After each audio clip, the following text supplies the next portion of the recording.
got a question from Moms for Liberty, and then we'll go to a couple questions from the audience, and then we'll have a Citizen for Liberty question and kind of rotate back and forth as Governor Stitt gives us time. Okay, America is fighting to gain back parental rights. Moms for Liberty is in this battle. We constantly see a wedge being put between the parent and child in public education via associations, teacher unions, curricula, and more. As our governor of a parental rights state, will you first of all sign the National Moms for Liberty Parent Pledge showing your support of this movement, and how do you see yourself being an advocate for us? First off, thank you guys so much for having me here and giving me that such a warm welcome. Such an honor to be with everybody. But to answer your question is, absolutely, I'll sign the pledge.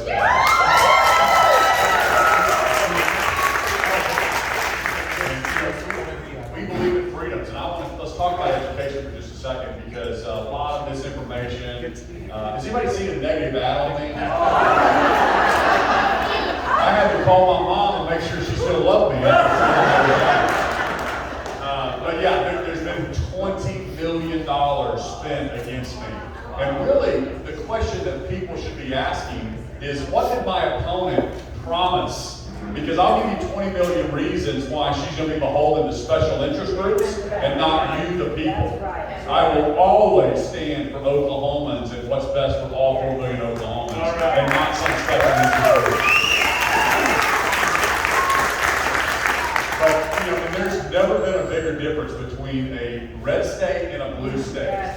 And when you think about, we have come too far in Oklahoma to go backwards. I mean, the turnaround is working, which hopefully we'll be able to talk about that. But when I think about the Biden party and the Democratic Party and how they shut down schools, Tulsa Public Schools was shut down for 355 days. My opponent was part of that, siding with the liberal unions out of Washington, D.C., instead of you, the parents. So I fought every single day to get kids up back in school and make sure most of our schools around the state were open.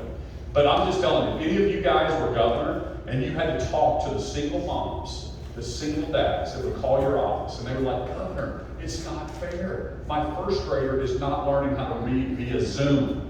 And yet my neighbor in Sand Springs, in Sepulpa, and Broken Arrow, they're in school right now. And I have to go to work during the day, we don't have good internet. The learning loss that happened over COVID, and now that side wants to run from that. Now they act like they didn't happen. But we remember, and on November 8th, get out and make sure you vote for freedom. All right, we're going to take 2 questions from the audience. Josh, what do you got? Governor, my name is Cheryl Johnson. I'm a good old KGA, who happens to be one of your biggest fans. But I need to know why you backed private business rights over individual rights when it came to the COVID mandates. Don't get me wrong, I understand you cannot force a business to do anything as far as keeping a person or not. However, there should have been some protection for the people when the businesses denied the religious exemptions, denied the medical exemptions, and fired people who had worked for them for 20, 30, 40 years. And there was no unemployment compensation for those people for losing their jobs for that reason. Why did that happen? Yeah, during COVID, I was fighting back against the mandates on vaccines specifically, and refused. Most people wanted us to do mask mandates statewide. The federal administration was hammering on us every day. I was one of the few governors that refused to do a mask mandate statewide.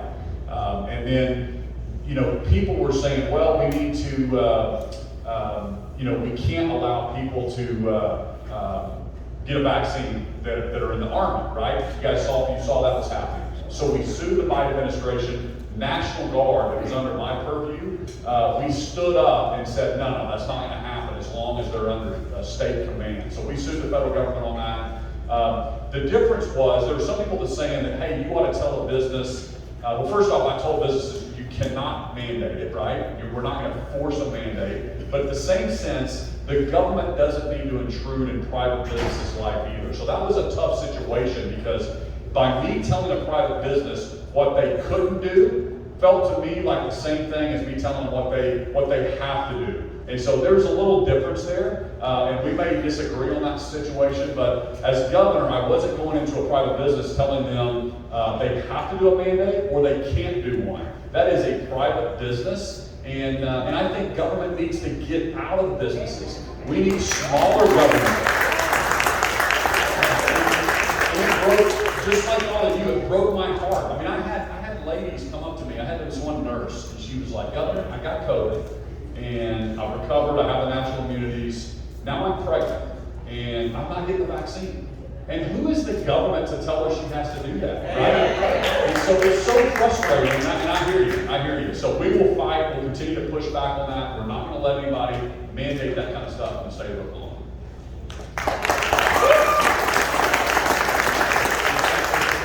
Anybody have a question? Questions? Right over here, Josh.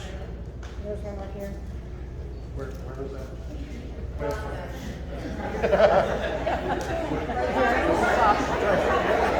All right.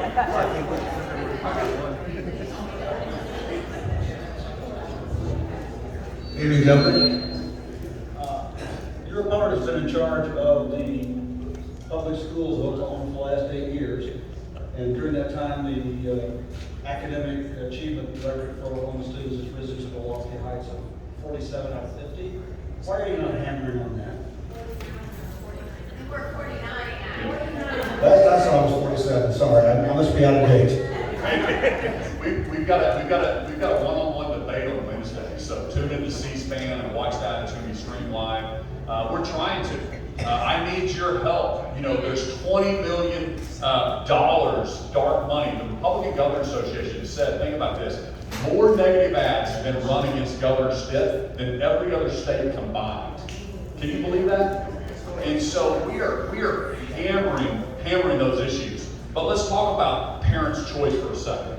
If anybody in this room, first off, I put more money in education than any other governor in history. We'll continue to do that.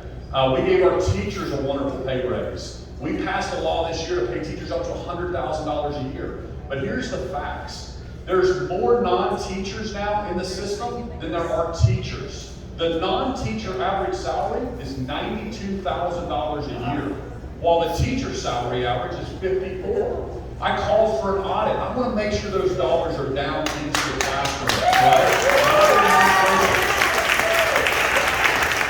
And you hear us talking, you see the negative ads like Governor Stitt wants to close your rural school. Y'all seen that? I'm like, dadgummit, do people really believe this, right? We passed the Red Bud bill that actually puts more money into rural schools last year, all right? But here's the problem. I want more options in our education system, so the establishment fights that, all right? If anybody in this room, let me ask you a question. Let's say your son or your daughter was in high school or middle school and they were starting to get in with the wrong crowd. Maybe they were getting drawn into games or drugs or a relationship that you knew was not good and healthy. You would do whatever you could to move your kid to another school district, to put them in a private school or charter school, just get them out of that situation. Homeschool them, maybe. Well, here's the deal. School choice should be for everybody, not just those that can afford it. Yes. And other states that are beating us, Florida, for example, they figured this out. New Hampshire, West Virginia, Arizona, they do this.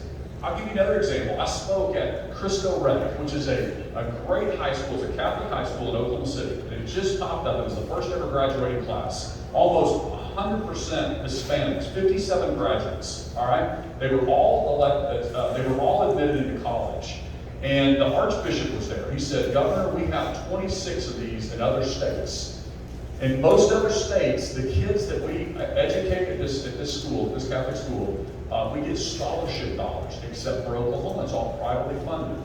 Why is that? Why can't some of the money move to where the parent says is the best option for their kid? We're not trying to defund anything, and I can walk through the math with you, but if a kid decides to go somewhere else for whatever reason, The zip code dollars stay with that school. There's two parts of the funding formula. I'm getting into the weeds a little bit, but there's your property tax dollars, about $7,000 a kid, and then there's the $4,000 a kid that the state puts into the funding formula. The $7,000 would stay at the zip code school. The $4,000 would be fungible wherever a parent decided to send their kids to school. So if a kid left, their per pupil funding actually goes up because they still keep $7,000, but their class sizes go down. They don't have the kid there anymore. And what we're seeing in other states is 5 to 10% of the people actually are taking advantage of this, and it's creating huge innovation. The other misnomer, I get confused. I'm in Oklahoma City or Tulsa, but I know I'm in Tulsa, but Cassidy, is Cassidy here or Cassidy's Tulsa? Cassia's here, right? Cassia, Bishop Kelly, Collin Hall, they can care less about this. They're not going to take any of these kids anyway, right? They already have their funding. They've already got all their funding. This is for the brand new Catholic school or the new charter school or the brand new Christian school that pops up or the group of families, God forbid that Tulsa shuts down again, that says we're going to hire a teacher and we're going to do a neighborhood school with 20 kids. And that was happening all over the country as well. That is what we're talking about. Other innovation in education. In Norman, we just set up an aviation school where if you're a junior in high school and you want to become an A&P mechanic, you can actually go to this school now. By the time you graduate, you're an A&P mechanic. We need more. We certainly need more doctors and lawyers and engineers, but we need more A&P mechanics and plumbers and electricians and HVAC as well. The education system and stop doing the same exact thing over and over again and expect different results. So we've got to create that competition. All right, next question we have from Citizens for Liberty. Right, yeah, this question is from the Citizens for Liberty group. And our question is about the acquisition of Oklahoma land by foreign entities. And I want to first recognize that Nathan Dom has worked on this. We're very thankful about that.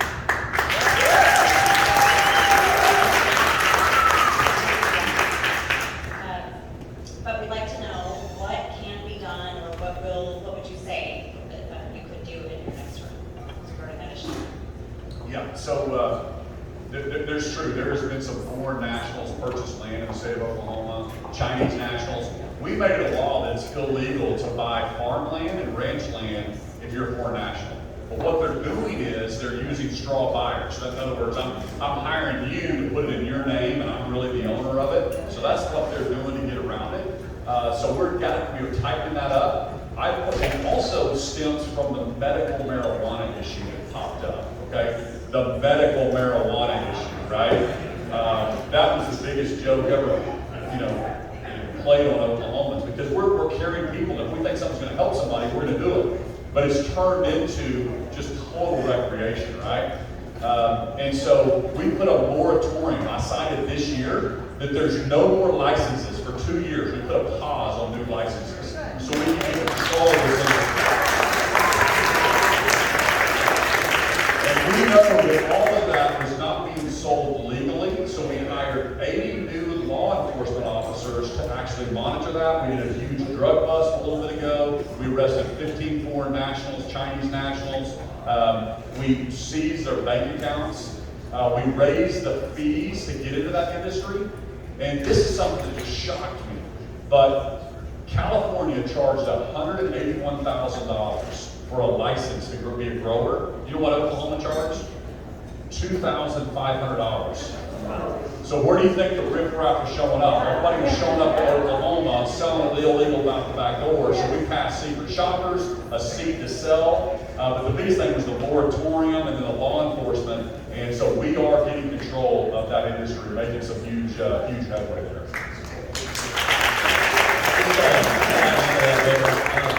You said you want to combat it a little bit. As a realtor, when I have cash buyer companies that do it too.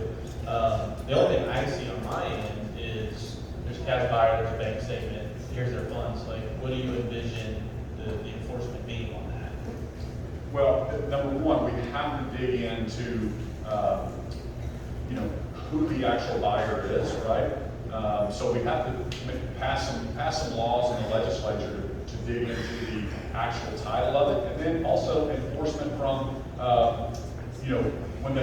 because they're not just buying it to buy it, they're buying it to either launder money. So I think also the enforcement side from the OMA, we also spun OMA out, which is the Medical Association, into its own state agency, which will help as well. But that's also something maybe the real estate community can help us with. If we know there's a check cash transaction, we've got to dig into the actual owners. Do you think that would fall on a title company, or do you feel that would go more toward the brokerage side of that? You know, that's a great question. I would need to dig more into the weeds, whether it's the bank, or, you know, banks already have money laundering laws over $10,000, but that's something, you know, try to help us with that, how to find that out. That's a great question. Great. Thank you. All right, next question, Josh. All right, next question, we have State Senator David Bullard.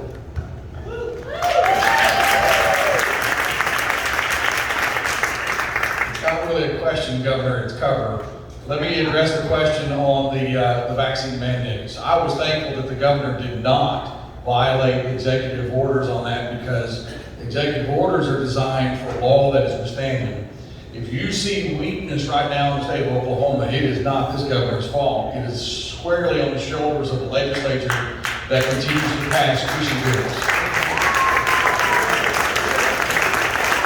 Well, I didn't want to call out the legislature with all these cameras out here, Senator. Let me put it to you this way, I'm calling the legislature out right now because there's things that we have left on the table that we should not have left on the table. So I was thankful the governor did not. That lands on the shoulders of the legislature, and we've got to do a better job with the legislature. This is the greatest governor Oklahoma's ever seen. All right, Senator Dom's in the back, Senator Bullard. These are two huge leaders in the Senate, so we can round of applause. As a matter of fact, if you are a candidate or a current seat holder, why don't you stand up, and we'll take a short second here, and everybody stand up if you are a candidate, or if you are currently occupying a seat. Let's stand up and wave at everybody.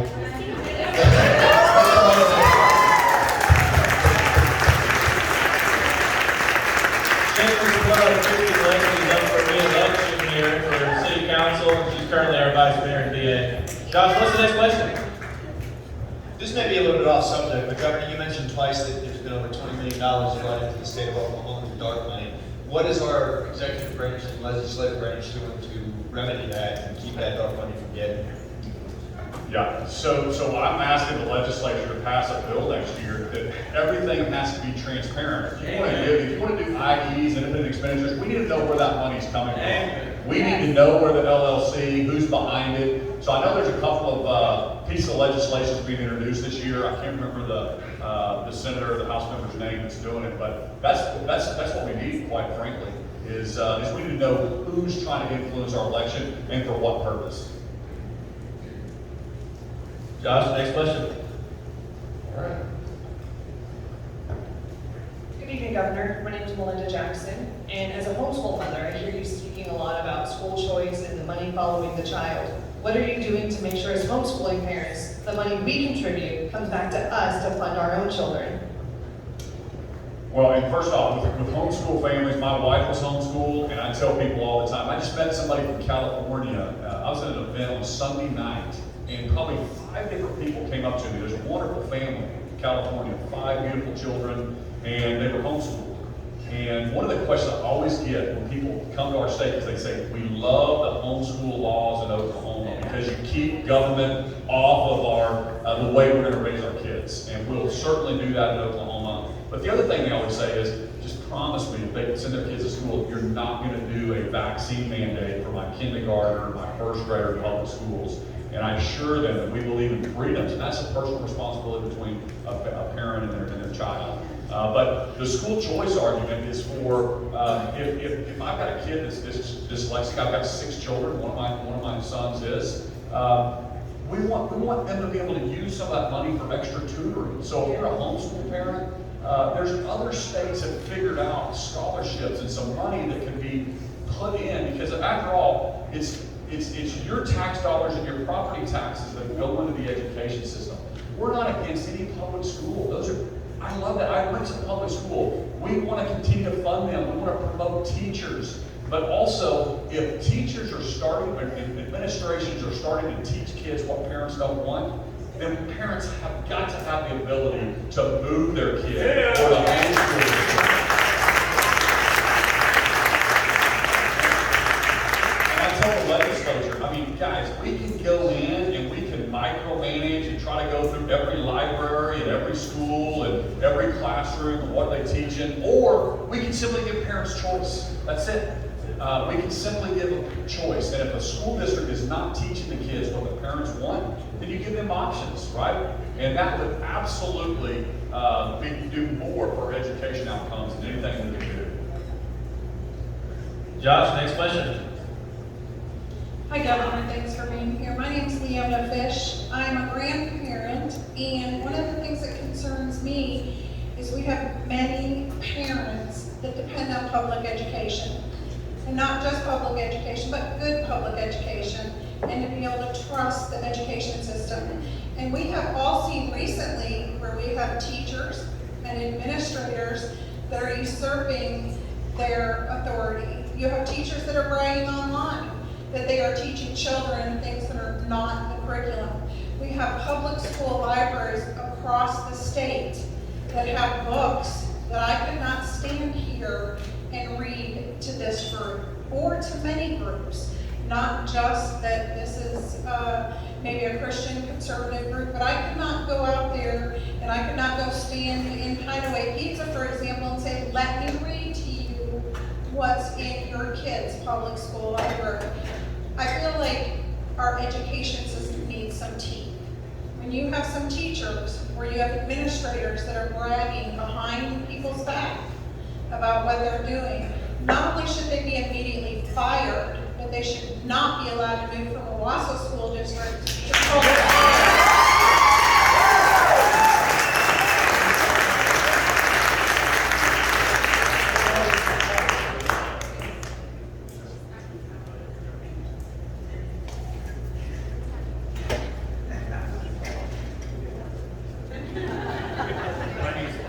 I posted some of those excerpts on Facebook, and I was threatened with a violation of pornographic, posting pornographic material.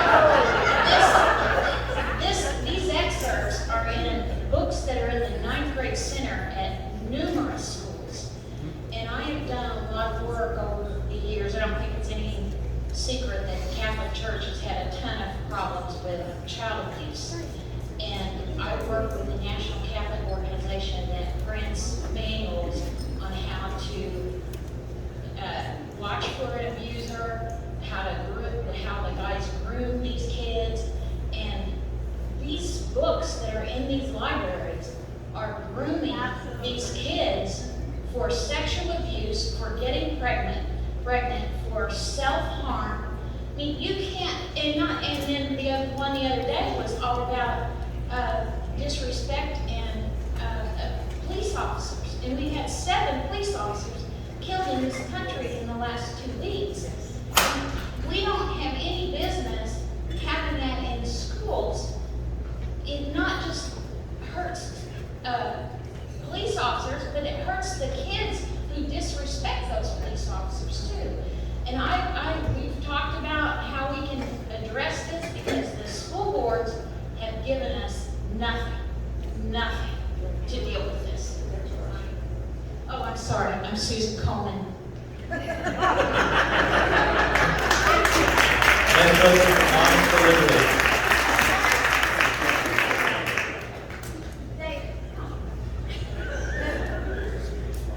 So, I guess I didn't introduce myself before. I'm Janice Danforth. I'm the chapter chair of Moms for Liberty. I was going to ask about transgender, but this is my battle, is books, so I'm going to keep on this and see what you say. Last Monday, actually, I spoke at James Public Schools, and I actually used examples of 3 books. And I've done this now at 4 different schools. The board is still-faced. They don't respond to what we're asking. These books are filled with pornography. I'm talking about descriptions of sex in ninth graders, even to middle schoolers, that would embarrass you. You couldn't set this on your coffee table at home. None of us would, because it's so inappropriate. You would think that you were a pervert. And we're providing this to our children. This is a very big problem because it ties back to all the other issues that we're seeing in education. They're purposely grooming our children, not only for indoctrination, but for sexuality. But then we're seeing problems like Bixby just sent a letter out, Mr. Miller did this week, that there's an uptick in new photos being sent among students. Well, can we connect the dots here? I mean, really, this isn't a surprise. I have brought this to his attention. This is where my kids are at school. But nothing's being done and we're being given the runaround. The American Library Association also is going to have a Marxist for their president-elect for next year. This is America. We don't support communism, and this association guides every librarian in this country. We need to get rid of these associations that are guiding these kids to wrong environment. So how do we have laws for obscenity. We have an obscenity law. We're one of 8 states in America that has it. How do we enforce that? Well, thank you. First off, we have to, the legislature has got to get these bills to my desk, and you know me, I will 100% sign them.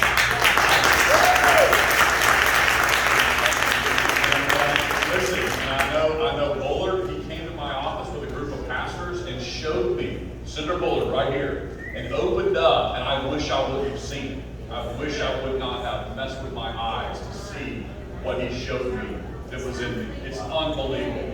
So I agree with you. We have to get that stuff out of our schools. We've got to take that back. The other thing that I signed this year, I just can't believe, when I was running for governor, I felt like the Lord called me to do it. I was in business. You guys, a lot of you know my story. I grew up in Norman, went to Oklahoma State, and started my company with $1,000 in a computer. I've lived the American dream.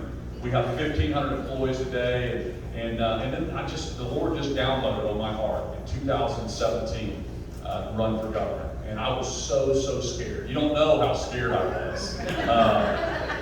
It was funny, during the campaign, I was listening to NPR driving somewhere, and they were like, it's like this guy just woke up one day and decided to run for governor. I was like, yeah, that's right. Because you know what? But that's what our founders wanted. They didn't think politics was going to be a profession, like climbing a ladder.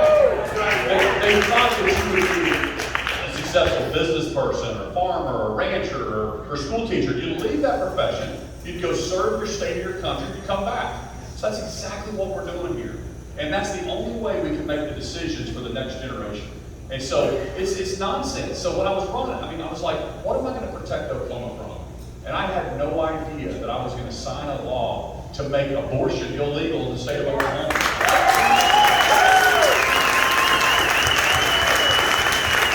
I had no idea that I was going to sign a law that basically said, it's called the Save Women in Sports Bill. We're not going to let boys play in girls' sports.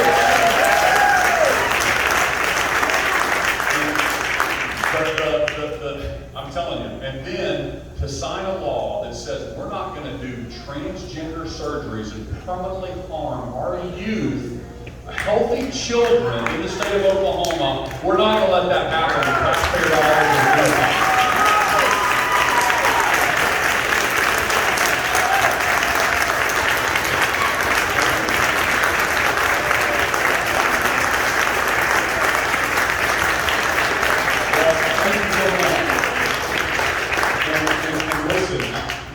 Please do not believe all of the lies. Tell your family, tell the people that are telling you Governor Stitt's not trying to defund rural schools and all the nonsense that is happening right now across the state.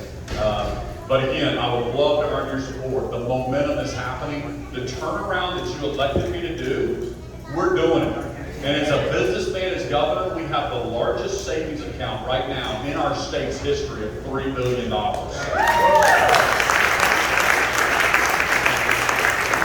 cut taxes last year for every single Oklahoman, every single business. And while the Biden administration is trying to beg Russia to produce more oil and OPEC to produce more oil, we're actually standing and supporting our oil and gas, our energy independence. It's a national security issue. We're going to continue to support that here in the state of Oklahoma. So folks, I don't know how many more questions, but I think we're wrapping up.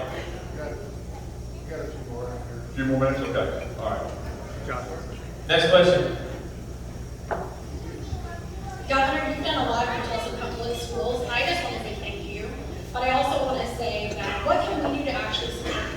I mean, I've seen the fact checking that your campaign has actually given us, but we need more because right now we're getting beat up in these wars, trying to keep our social media accounts from getting banned for the next 3 weeks. What can we do to actually help you? Well, I mean, number one, get out and vote November 8th. Get all your friends and families out. But again, yeah, just, I guess the truth, the fact checking, and when people are spreading these lies and misinformation, just get online and on social media and just push back against it. But listen, we're the silent majority, and we're going to let our voices be heard on November 8th. I have every confidence that Oklahomans don't want the Biden administration back in charge. And I'm telling you, my opponent is going to be more focused on either the Biden administration or the special interest groups than you, the people. I can't figure out who she's more beholden to. But again, she's been in charge of public education for the last 8 years. She fought me on all the things to keep schools open. I don't think Oklahomans want to go back there. No. Next question, Josh. Hi, Marla Diaz. I have 2 questions. One, I just moved back here from River Station, Aviano, Italy. And when I came back here, I'm going to places where they're trying to force me to wear a mask. And I have a doctor's note, and I have my religious beliefs. So I'm also going to the health department. What are you doing to make it so these people are either going to obey the law when it comes to our religious beliefs or our medical conditions, and not forcing people to wear masks? I will never wear a mask ever again. Because I was for 2 years living on the Nazi regime. I don't care whatever it was him. And I will never give away my medical freedom or my rights or my religion. So I'm wondering what you were doing about that. And the second part, I'm wondering what you're doing for people who have been fired for the vaccine, especially by the government.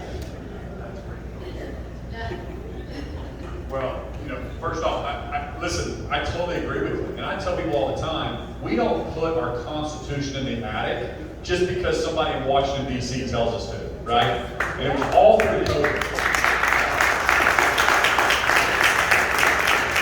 I'm telling you, I have a friend from Los Angeles, and he said, Kevin, he goes, it is unbelievable. He said, me and my wife were walking our dog by ourselves in our neighborhood. If we didn't have a mask on, we got a $1,000 fine.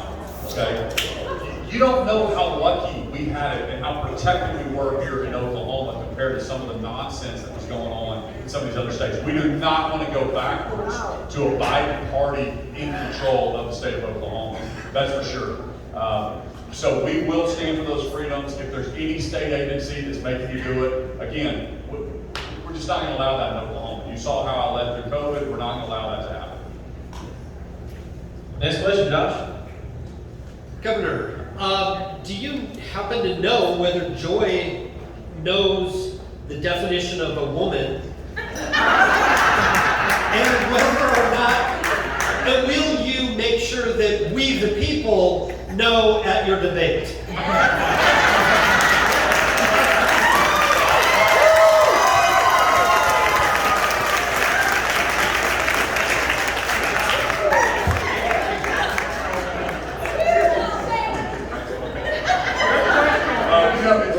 I was interviewed by the Washington Post right after I signed the Save Limited Sports Bill.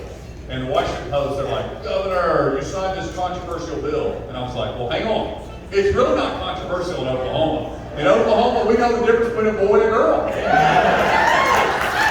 don't know what to say. I mean, I just talk with common sense. Like these elites on the coast, it's just unbelievable. They've lost all common 6. Now, if only we can get Stillwater on board, right? All right, then next question. Hello, Governor. My name is Elizabeth Morrow. And before I get to my question, I'd like to comment about school choice. I actually sent an email to your office this week. It's a subject that's very near and dear to my heart. I did not grow up in Oklahoma. I actually moved here when I was 19 to go to Rhema. I'm from Maine originally. I am a product of school choice, and I'm very proud of that fact. Up in that state, the towns that don't have a high school, they just go to middle school. Instead of building a building, they chose to put their tax money in those towns towards the tuition. So I got to go to a very prestigious school up in Bangor, Maine for that reason. And so I just want to say thank you for trying to push that topic, and I know that's something that's big to a lot of people here. So I just want to start with that, but I did want to go on to my question, which is, so your opponent, Joy Hoffmeister, apparently sent out an interesting tweet, and I got a picture of it from a friend of mine on my way here. But she was mentioning that basically, Wednesday's debate night, as you know, it'll stream on News9's website and on C-SPAN. She's claiming that he declined all debates on locally broadcast TV, which would be a platform that would be most accessible to Oklahomans. So I was wondering if you could comment as to your choice as to why you chose C-SPAN maybe versus some of the other local television venues or. Well, first off, have you seen Channel 4's hit piece on me? You can't trust the fake news.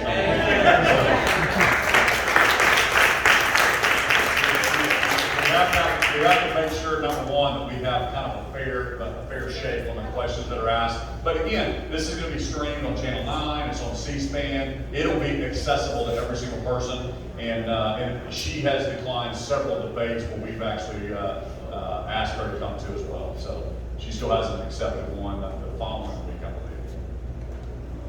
Next question, Josh, then make your way up here. Hi, I'm Carol Lackey. I actually worked for the state of Oklahoma DHS for the last 21 years.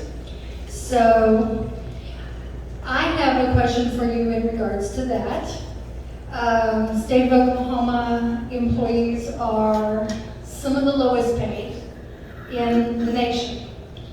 But I do know that you have pushed for some raises for us over your tenure. And moving forward, I'm also an adoptive parent, and I do know we have had a little bit of movement there as well.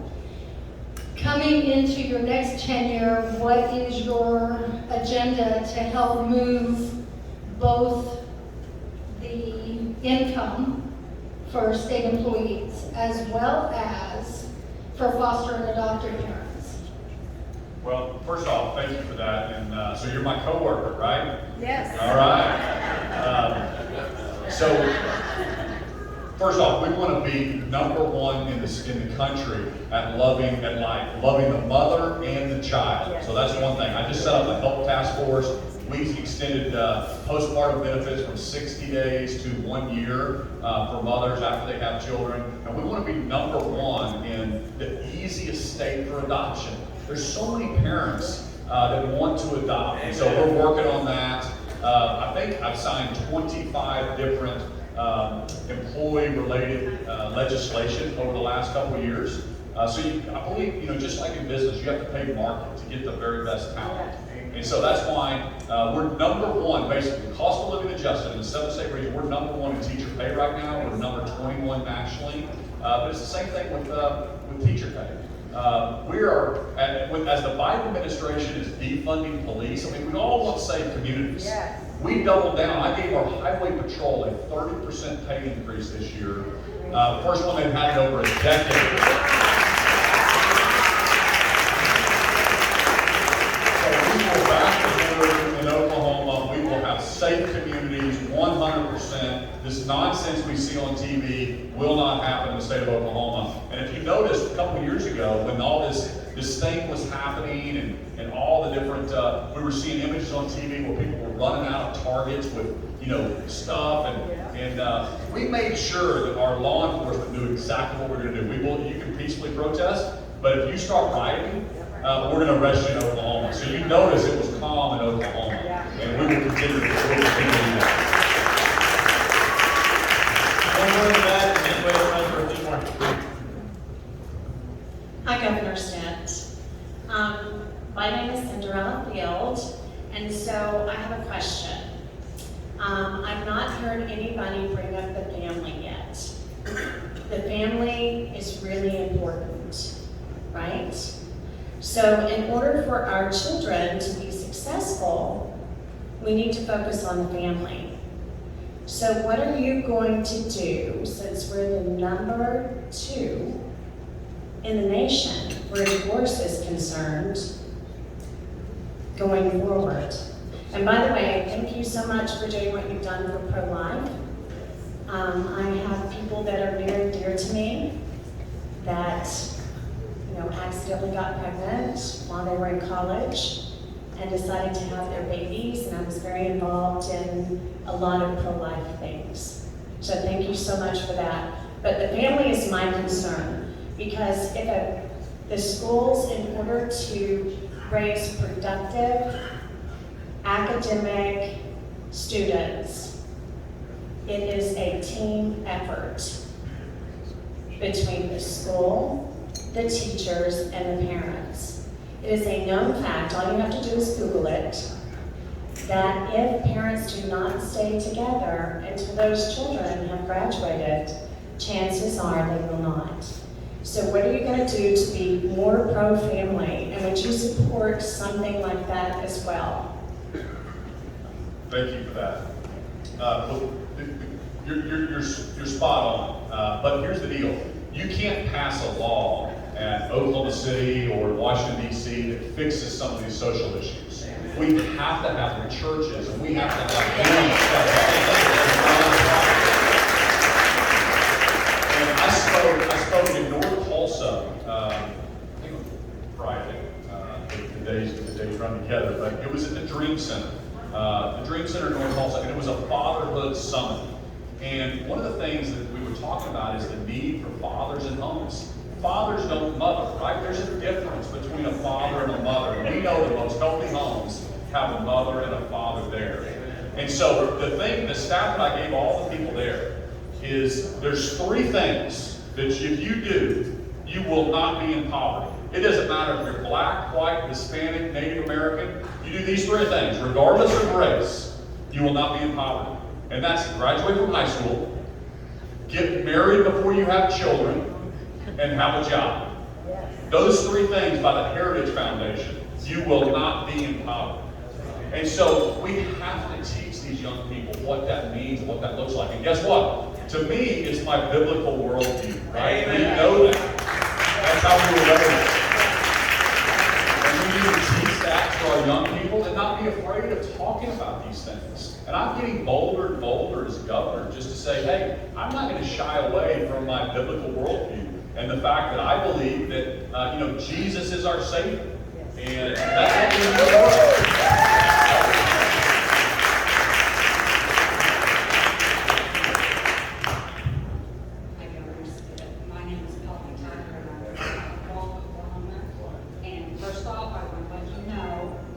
Pictures of the flyer that you just talked about, and I posted it on Facebook, and I said, these are lies from the pit of hell about our government.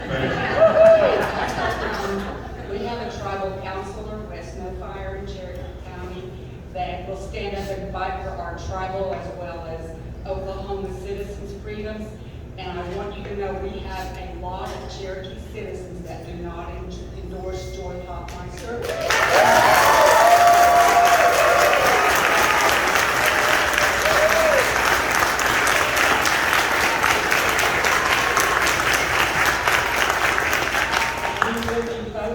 And I have a lot of Cherokees asking me how I can get Stitt signs because they're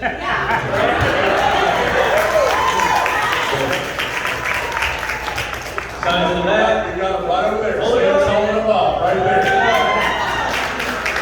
All right, we'll take 2 more questions. I'll wrap it up with one comment.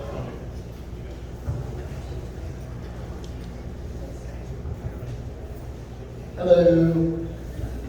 So you mentioned the legislature a couple times. Other people have put them in a negative light. My question for you is, how do you feel about the fact that 70 of the 101 representatives in the State House of Representatives are unelected? No general election, no one ran against them. They just got the seat. Again, I've got tons of friends in the legislature, but that's why, if we don't have an informed citizenry, that's why I love the fact that you guys are here and Moms for Liberty, you're getting involved. We have to get involved at our school board elections, at our city council elections. This makes a difference. That's not ours. But again, and here's the deal. I'm fine that Joy's running for governor. This is good. This allows us to get out and talk about the issues and give people a choice. This is great. So I wish more people would get involved. And it's public service, right? And go serve a term and then come back to the private sector and not get caught up in all the politics are there, the caucus politics and the money that's involved is pushing. That's the most disappointing thing for me. When I see underneath the tent and know how these things happen, I tell people, if all 4 million Oklahomans could sit in my office, on my couch, and I can explain the issues, it is a no-brainer what to do. Okay? It really is. It's common sense. Anybody can do it. But there's all these pressures, and I call it the inside baseball game from 10,000 insiders. And I remind my legislative friends, get outside the Capitol and go hang out with my buddies in Jinx or Skytooth or Broken Arrow or Wayne, Oklahoma, and they could care less. They just want us to go move the needle in Oklahoma. Wayne, I was first grade Wayne. Yeah. Miss Carson was my first grade teacher at Wayne. Are you Miss Campbell? You're Miss Campbell? 7th grade? I wasn't there in 7th grade.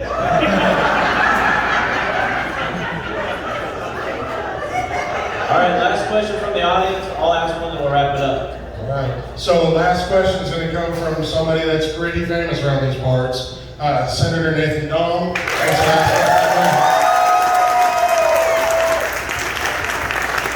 Governor, thank you for coming out to Broken Arrow. Having served under a former Republican governor and now you, I will tell everyone there is a difference between just being a Republican and being a conservative, and Governor Stitt is a conservative Republican. By far the best governor we've ever had in the state of Oklahoma history. Thank you for all that you've done. Thank you for your leadership. My question, it's kind of a softball. You mentioned $20 million coming from out of state in here. We have 3 weeks from tomorrow until the election.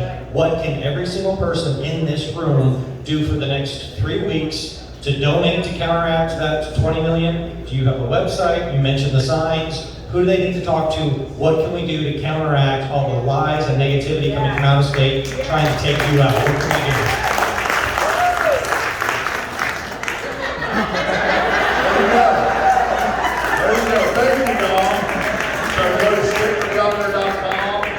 And donate. That's really important. Sign up for it, but also post on your Facebook page and your social media page, and just say that's the lie from Pit of Hell.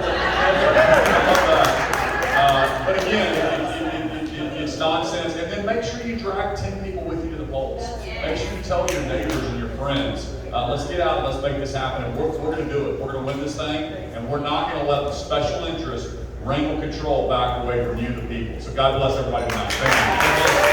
All right, let's give a